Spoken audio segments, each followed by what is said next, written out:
Previous video में हम लोगों ने सीखा था इमेज फॉर्मेशन से रिलेटेड 4 रूल्स। आज की वीडियो में उन्हीं में से कोई भी 2 रूल्स को अप्लाई करके कॉन्केव मिरर में ऑब्जेक्ट के डिफरेंट डिफरेंट पोजीशन पर इमेज को फॉर्म करेंगे और उसका रे डायग्राम बना के इमेज की प्रॉपर्टीज को स्टडी करेंगे। तो स्वागत है आप सभी का यूनिक स्टडी सर्कल में। तो फाइनली आज हम आ चुके हैं कॉपी पर, जिससे कि इस तरह के रे डायग्राम्स आपको कॉपी पर बनाने में आसानी हो। तो चलिए, formation of image by concave mirror, अवतल दर्पण के द्वारा प्रतिबिंब का बनना।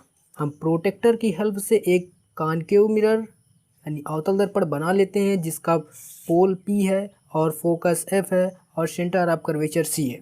तो केस 1, जब ऑब्जेक्ट इन्फिनिटी पर हो, माना कोई ऑब्जेक्ट है जिसको हम इस एरो की हेल्प से रिप्रेजेंट करते हैं जो कि इन्फिनिटी पर है। ये पोल है, कॉन्केव मिरर का पोल, ये फोकस, ये सेंटर ऑफ कर्वेचर, और ये कोई ऑब्जेक्ट है जो कि इन्फिनिटी पर रखा हुआ है। हमको बेसिकली क्या करना है, जो 4 रूल्स हैं उन्हीं में से 2 रूल्स को अप्लाई करना है। तो चलिए शुरू करते हैं।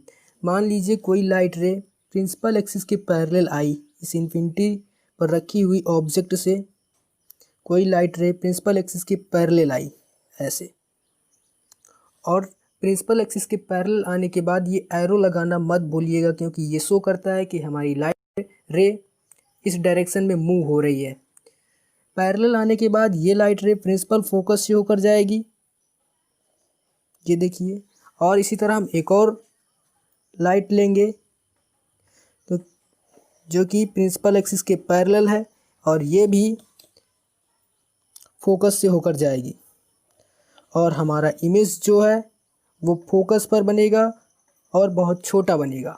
ऑब्जेक्ट हमारा इन्फिनिटी पर है, और ये देखिए हमारा इमेज जहाँ पर ये दोनों लाइट कट कर रही है, फोकस पर कट कर रही है, यहाँ पर हमारा इमेज फॉर्म हो जाएगा। यहाँ पर ये कोई ज़रूरी नहीं है कि ये लाइट रे प्रिंसिपल एक्सिस के इस तरह से पैरेलल आएँ, ये कुछ दूसरी तरह से भी आ सकती हैं।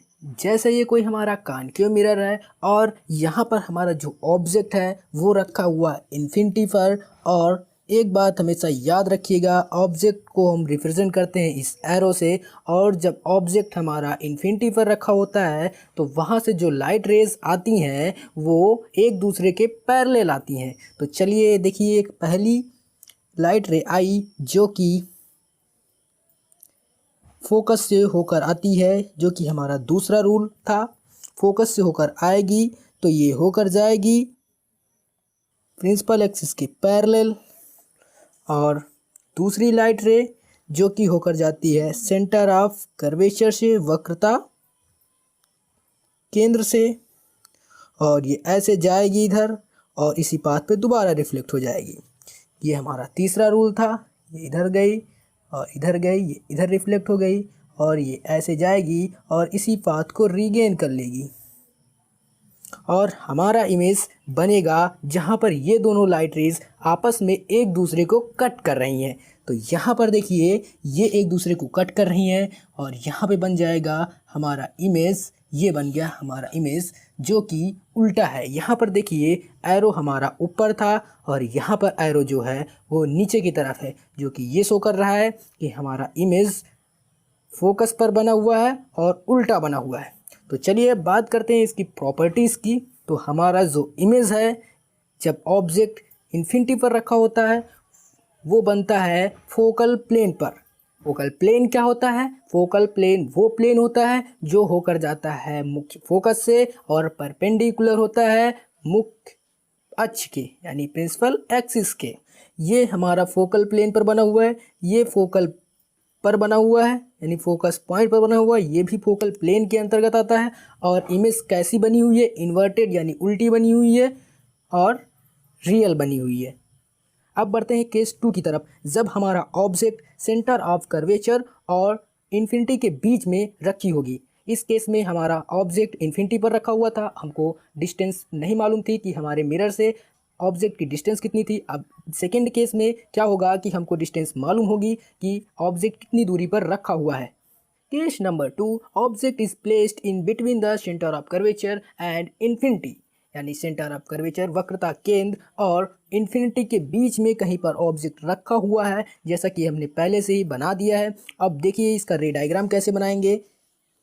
कोई लाइट रे ऐसे पैरेलल आई प्रिंसिपल एक्सिस के। अब ये कहाँ से जाएगी, ये होकर जाएगी फोकस से। ये तो मेरा पहला रूल था, हमारा पहला रूल था। अब दूसरी जो लाइट रेज है वो जाएगी सेंटर ऑफ कर्वेचर से। कोई भी दो रूल हमको फॉलो करने हैं, उससे हमारा इमेज बन जाएगा। सेंटर ऑफ कर्वेचर से जाएगी ये, तो ये उसी पाथ पर वापस लौट आएगी और ये वाली जो गई है ये इधर को रिफ्लेक्ट हो जाएगी और हमारा इमेज जो होगा वो सेंटर ऑफ कर्वेचर और फोकस के बीच में फॉर्म होगा।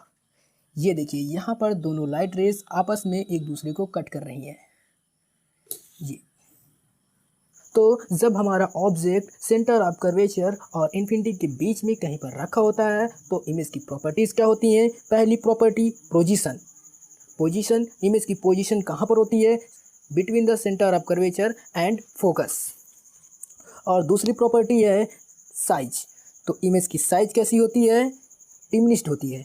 इमेज जो होता है वो ऑब्जेक्ट से छोटा बनता है, जैसा कि आप इसमें देख पा रहे होंगे कि जो ये ऑब्जेक्ट है इससे छोटा इमेज बना हुआ है। और तीसरी प्रॉपर्टी है वो है नेचर। तो इमेज का नेचर कैसा होगा, इमेज हमारा होगा रियल और इन्वर्टेड, यानी वास्तविक और उल्टा। और इसके पहले वाले केस में क्या था, जब ऑब्जेक्ट इन्फिनिटी पर था तो हमारा इमेज जो था वो बना था फोकल प्लेन पर, वो भी पॉइंट साइज्ड बहुत छोटा और हाईली डिमिनिश्ड बहुत छोटा बना हुआ था, और रियल था और इन्वर्टेड भी था। चलिए अब ऑब्जेक्ट को थोड़ा सा और मिरर की तरफ मूव करते हैं और देखते हैं इमेज पर क्या फ़र्क पड़ता है। Case number 3, object at centre of curvature. अब ऑब्जेक्ट को हमने वक्रता केंद्र पर रख दिया है, तो चलिए हमको दो लाइट रेज लेनी है। एक ले लेते हैं प्रिंसिपल एक्सिस के पैरेलल, जो कि होकर जाएगी फोकस से, जिसको हम स्केल की हेल्प से बना देते हैं। और जो दूसरी लाइट रे है वो जाएगी फोकस से होकर, ये देखिए ये जाएगी फोकस से होकर और हो जाएगी प्रिंसिपल एक्सिस के पैरेलल। ये था हमारा दूसरा रूल। ये देखिए ये इधर को मूव हो रही है, ये इधर को। हमको हमेशा दो ही लाइट रेज लेनी है इमेज के फॉर्मेशन के लिए। और यहाँ देखिए ये जो दोनों लाइट रेज हैं ये एक दूसरे को कट कर रही हैं यहाँ पर, और यहाँ पर हमारा इमेज जो है वो फॉर्म हो जाएगा। ये जस्ट सेंटर ऑफ कर्वेचर के नीचे बनेगा और सेम साइज़ का बनेगा, जैसा कि आप इमेज में देख पा रहे होंगे। तो इसका बन चुका है रे डायग्राम। अब इसकी प्रॉपर्टीज़ के बारे में बात करते हैं। तो जब ऑब्जेक्ट हमारा सेंटर ऑफ कर्वेचर पर रखा होता है तो हमारा इमेज जो है वो सेंटर ऑफ कर्वेचर पर ही बनता है और ऑब्जेक्ट के सेम साइज का बनता है और रियल और इन्वर्टेड होता है, यानी वास्तविक और उल्टा होता है। चलिए अब ऑब्जेक्ट को मिरर की तरफ थोड़ा सा और मूव करते हैं और देखते हैं इमेज की लोकेशन। केस नंबर 4, जब ऑब्जेक्ट हमारा सेंटर ऑफ कर्वेचर और फोकस के बीच में रखा होता है तो चलिए इसका रे डायग्राम बनाते हैं। एक लाइट रे आएगी पैरेलल प्रिंसिपल एक्सिस के, जो कि होकर जाएगी रिफ्लेक्ट होने के बाद होकर जाएगी फोकस से,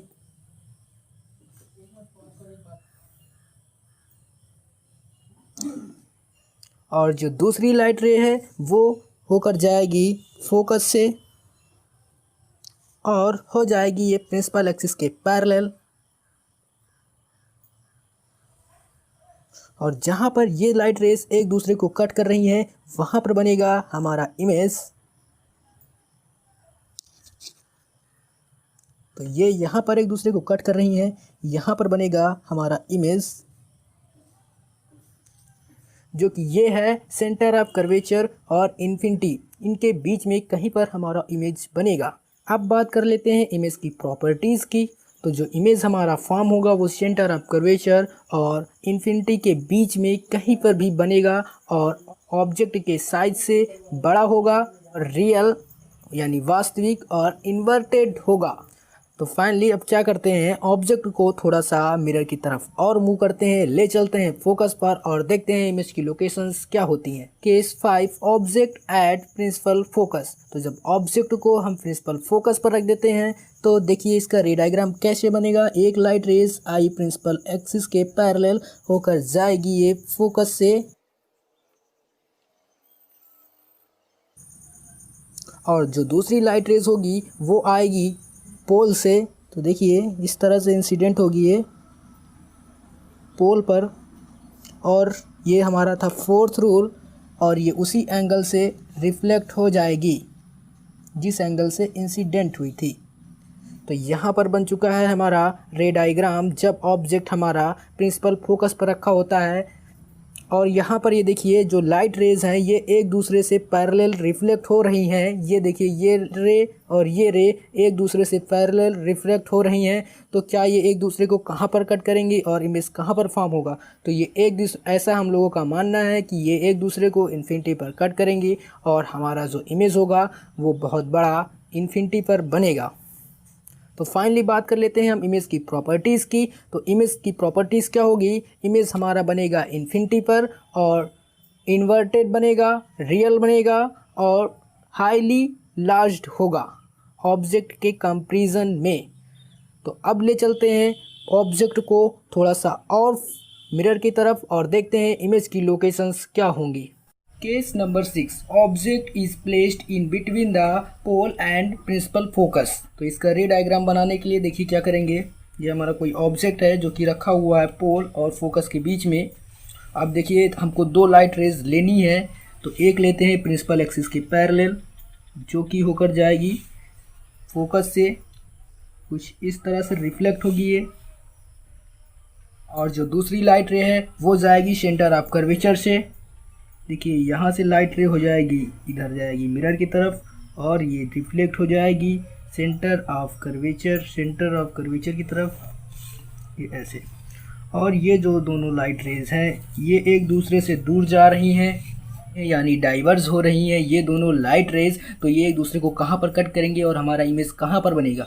तो जब ऑब्जेक्ट जो है फोकस और पोल के बीच में होता है तो जो इमेज हमारा बनता है वो बनता है वर्चुअल। और वर्चुअल इमेज कब बनता है? जब रिफ्लेक्टेड लाइट रेज जो है एक दूसरे से डाइवर्ज हो, फैलती हुई हो। और यहाँ पर जो हमारी लाइट रेज हैं वो डाइवर्ज हो रही हैं। वर्चुअल इमेज कहाँ बनता है? क्या वर्चुअल इमेज इस मिरर के पीछे बनता है? नहीं, ये सिर्फ मिरर के पीछे बनता हुआ प्रतीत होता है, क्योंकि जो ये मिरर का रिफ्लेक्टिंग सरफेस होता है ये लगभग सारी लाइट रेज को रिफ्लेक्ट कर देता है और कोई भी लाइट मिरर के पीछे नहीं पहुंच पाती है। ये सिर्फ हमारा परसेप्शन है। तो चलिए ये रिफ्लेक्टेड लाइट रेज को पीछे की तरफ बढ़ाते हैं और जहाँ पर ये दोनों लाइट रेज एक दूसरे को कट करेंगी वहाँ पर बनेगा हमारा वर्चुअल इमेज यानी आभासी प्रतिबिंब। तो ये दोनों लाइट रेज इस पॉइंट पर एक दूसरे को कट कर रही हैं, तो यहाँ पर बनेगा हमारा वर्चुअल इमेज।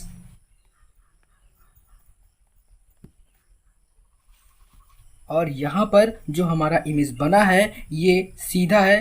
देखिए ये हमारा ऑब्जेक्ट है, ऑब्जेक्ट भी सीधा है और इमेज भी सीधा है, लेकिन जो हमारा इमेज है उसका साइज ऑब्जेक्ट से बड़ा है। तो हमारा इमेज कैसा बनेगा? ऑब्जेक्ट से बड़ा बनेगा। अब रे डायग्राम यहाँ पर ड्रा हो चुका है। अब हम इमेज की प्रॉपर्टी को देखते हैं। सबसे पहली प्रॉपर्टी की हमारा इमेज कहाँ बनेगा? तो वो बनेगा मिरर के पीछे, मतलब बिहाइंड द मिरर। और साइज कैसा होगा? तो लार्ज होगा, ऑब्जेक्ट से बड़ा होगा और इसका नेचर वर्चुअल और अपराइट यानी सीधा और आभासी होगा। एक बात यहाँ पर याद रखना है कि जब कोई इमेज रियल बनता है तो वो इन्वर्टेड होता है और जब वर्चुअल बनता है तो अपराइट होता है यानी सीधा होता है। तो ओवरऑल इस वीडियो का कंक्लूजन ये निकल कर आता है कि जैसे जैसे ऑब्जेक्ट को इन्फिनिटी से मिरर की ओर लेकर आते हैं, मिरर के फोकस की ओर लेकर आते हैं, वैसे वैसे हमारा जो इमेज होता है फोकस से दूर इन्फिनिटी की ओर हटता है। और जब हमारा ऑब्जेक्ट फोकस और पोल के बीच में होता है तो उसका प्रतिबिंब आभासी बनता है और दर्पण के पीछे बनता है। यहाँ पर शो हो रही है एक टेबल जिसमें सभी केसेस एक साथ लिखे हुए हैं। तो मिलते हैं अगली वीडियो में फॉर्मेशन ऑफ इमेज बाय